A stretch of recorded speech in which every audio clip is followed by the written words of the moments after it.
In our previous video, when we were debunking the misconceptions in pregnancy, we talked about excessive consumption of snail by pregnant women leading to excessive drooling of their children when they are delivered. And in that video, during my explanation, I talked about a theorist and the theory he propounded about oral stage in the psychosexual theory he propounded. And I did mention that I'm going to make a detailed video of his theory and how it is relatable to child development and adult behavior later in life. And here is the video. I won't really say that this video is only for pregnant women.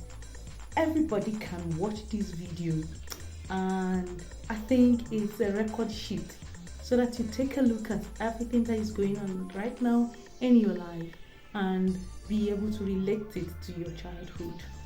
I need you to be patient and watch this video to the very end so that you get all the information that we're going to deliver in this video. For now, subscribe.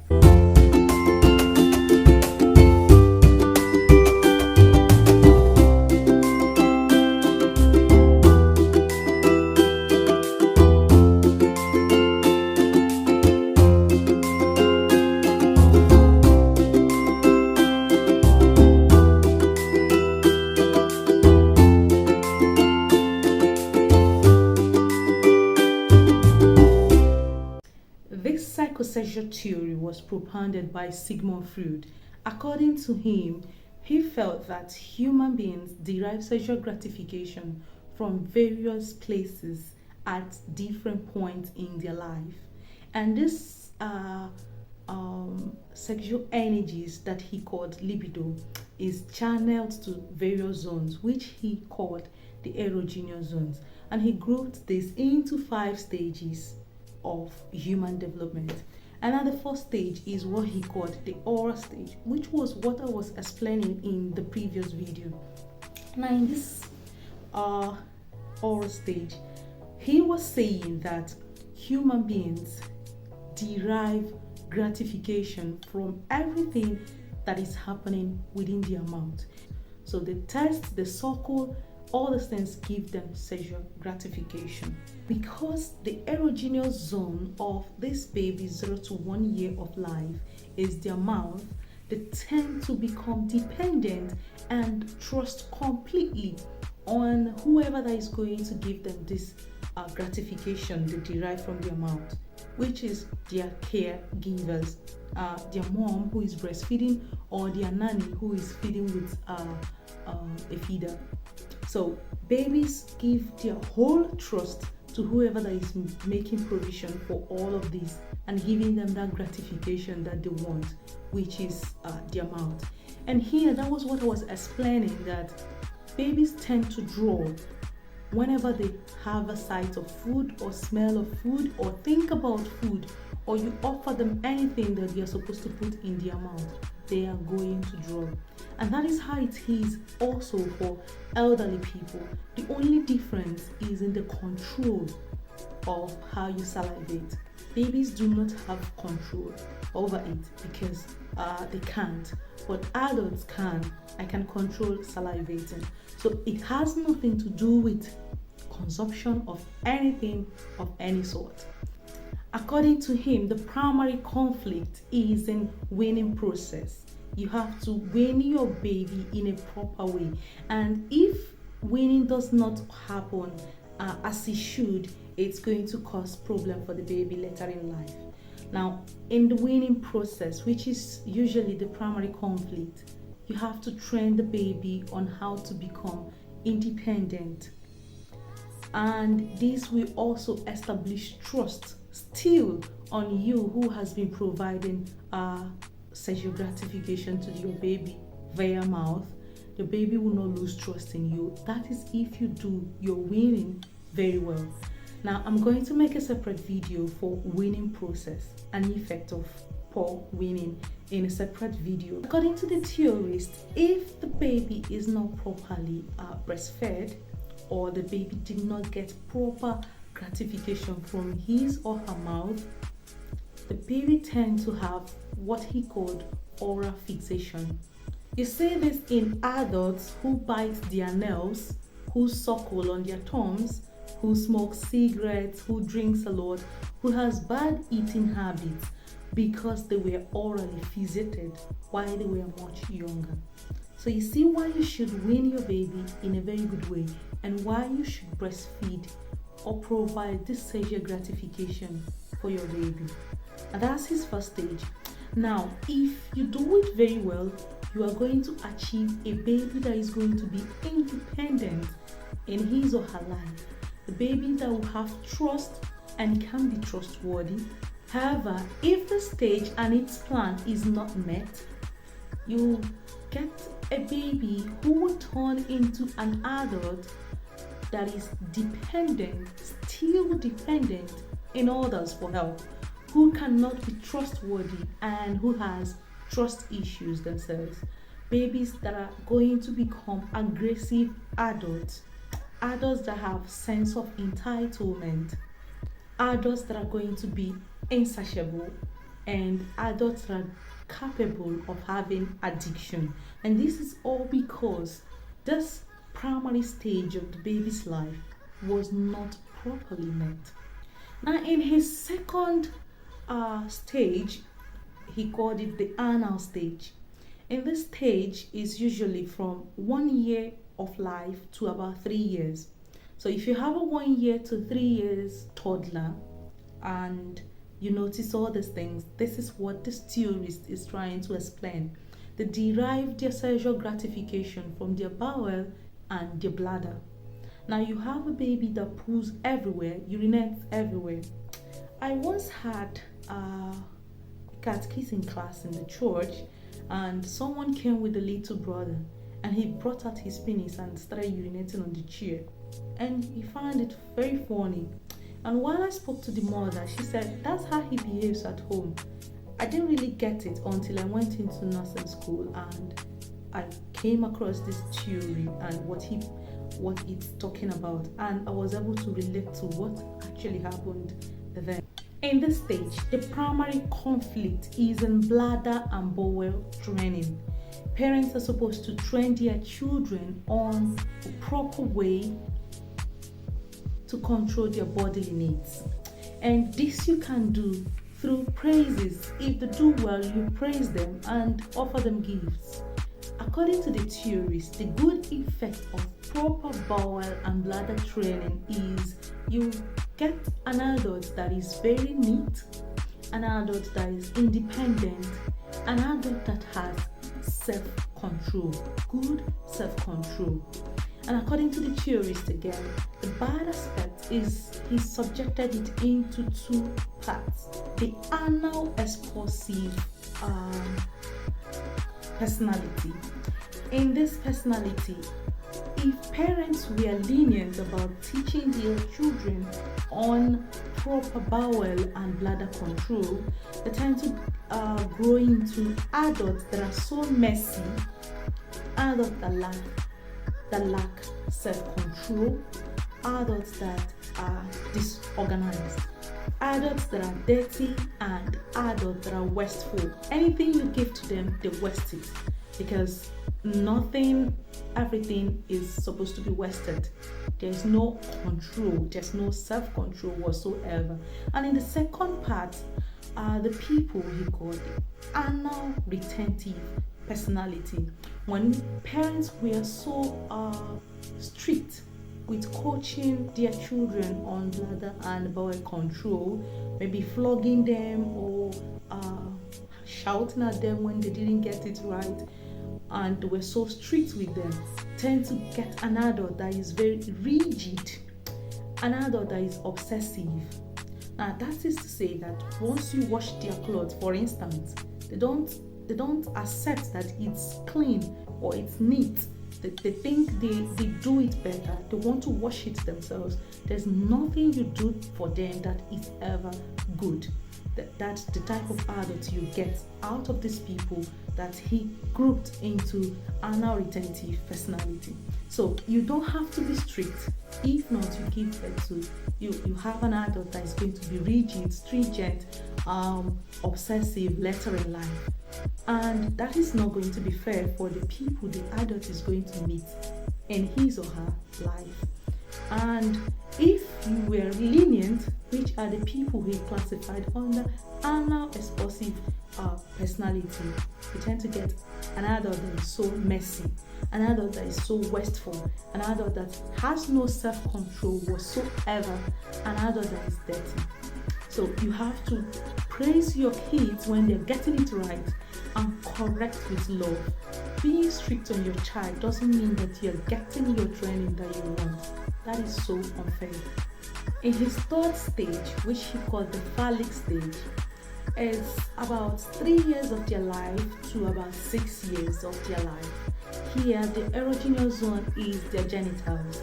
The genital organs, that's the erogenous zone. And the boys tend to fall in love with their mothers. Believe it or leave it, that's what is happening. And the girls fall in love with their fathers. And this is what he called Oedipus complex and Electra complex, according to him, for boys and girls respectively. Now the boy, in a way, has what this theorist called the castration anxiety, because he's afraid that his father is going to punish him if he becomes possessive to his mom or rebellious against the father. Now in this stage, they tend to ask lots of questions. They ask too much questions. Now parents sometimes feel that lying to their kids or shutting them up is the best way to solve this. That is not the best. You have to be truthful but tactful in answering their questions, because if you don't, someone else is going to answer it outside and you're not going to love or believe the answers they are going to get. I am saying this from experience. All the lies that our parents told us while we were growing up. Yes, we asked a lot of questions and we got wrong answers. Sometimes we were asked to shut up about it, and we were so inquisitive in our minds. We wanted to learn lots of things about it. For the good ones, they read it up. For the bad ones, they not really the bad ones, but because they want to know, they are so inquisitive, they are so curious, they want to learn, they may get it wrong. So you have to be very truthful but tactful when dealing with your 3 to 6 years kids. Now, the good aspect of this is if you answer your questions correctly, they cannot be easily deceived when they get out of your home later in life. Now, the fourth stage, which he called the latent period, it's about 6 years of their life to puberty. Now, here, their erogenous zone has left the genital. They are now in pursuit of intellectual capabilities. They're no longer interested in all these things that have gone away. They are just looking for intellectual capabilities. They are just in pursuit of academics and everything that happens in school. They are leaving your home alone. All they want is just get out and get more knowledge, not necessarily from school. They need to play a lot. They need to join other peers. They need to make friends. They need to have these social interactions. But sometimes parents, especially what we see these days, during holidays, they keep enrolling their kids on extramural lessons, this lesson for this, lesson for that. Allow these kids breathe. Let them play. Let them play. They need that play. They need it to function well as a human being. They need to interact with other people. They need to share ideas. You don't want to hold into your house a baby that needs to learn. Stop keeping them in your house and locking the whole place. Playground is in the sitting room. Playground is, God. Let them go outside and play. Let them go outside and play and have fun and adventure. You don't need to be locking them up in the room. They are only seeing their siblings. They need to get off and interact more. If you keep locking that child in your house and think that that is the best way, promise you later in life they will not come back home, because they have missed that opportunity to go out and relate with other people. Now they are seeing the effect of relating with other people, social interaction. They are not going to come back home because they feel it's toxic. I know exactly what I'm talking about. And the good aspect of allowing your kids to interact with other people is you have a kid that has a good interpersonal relationship, that have good communication skills. You see some adults, they don't know how to communicate with other people. They want to always feel as the victim. You see somebody talking to you and they said, "You have forgotten me." Instead of saying, "It's been a while, I've not heard from you, it's been a while," and they're telling you, "You have forgotten," then what doesn't revolve around you? You have forgotten the person that you're telling that has forgotten you. It's because you're not allowing them go out. They don't know how to communicate. And communication is the key to every good and successful relationship out there. So if they don't know how to communicate well, how is it going to work out with whoever they choose to live with later in their life? Allow them go out and play more. It will help you have a child that has good self-confidence. There's nothing anyone will say that will make them change their mind about who they are or what they have been. They have good self-confidence. But if they are being hoarded at home, it means that all these good qualities are going to be a reverse. They won't have self-confidence in themselves. They won't have good communication skills. They won't have good interpersonal relationship with others. And that's so bad. This is not what we need in the society. Now, when you go into a public place, everybody is on their phone. If they are not on their phone, we need to have good interaction with one another. No one is supposed to be aloof. It makes lots of people immature. So if you don't want to have an adult that doesn't have good communication skills, doesn't have good self-confidence, doesn't have maturity, please let them play while they can as a young lad. This final stage, which I consider a scorecard. This is your report sheet. Everything that has been going on from the first stage to the fourth stage, in this final stage, which is the genital stage, is where the result is scored. Now, gradually, your sexual gratification that has been happening all over the time is coming back. That which was subdued during your latent phase is now coming back. And if you do not get it well in the first stage, second stage, and third and fourth stage, it's going to affect you. And you wonder why we have lots of marriages with domestic violence, lots of marriages, lots of relationships filled with rape and lots of it. That's because of lack of self-control, lack of self-confidence, lack of good communication skills, and good interpersonal relationship. They are coming into play in the lateral. So everything you are doing for your baby, make sure you have their future in mind. Not because others are doing this, you want to do it. Just be intentional about growing your baby. Now, looking through all of this, what do you think your parents missed? I didn't say you should drop it in the comment section, but have a look at all of it and think about everything that has been mentioned. I think I'm gonna find a time and make a separate video on how to properly manage yourself if your childhood was a trash. If you need the video, please tell me in the comment section. If not, we'll continue with our pregnant women videos. While some theorists and feminists will find this theory quite disturbing, I think it's really relatable, and that's why I'm sharing, because I've seen it in everyday life of children, and I think it's quite relatable. Tell me what you think in the comment section.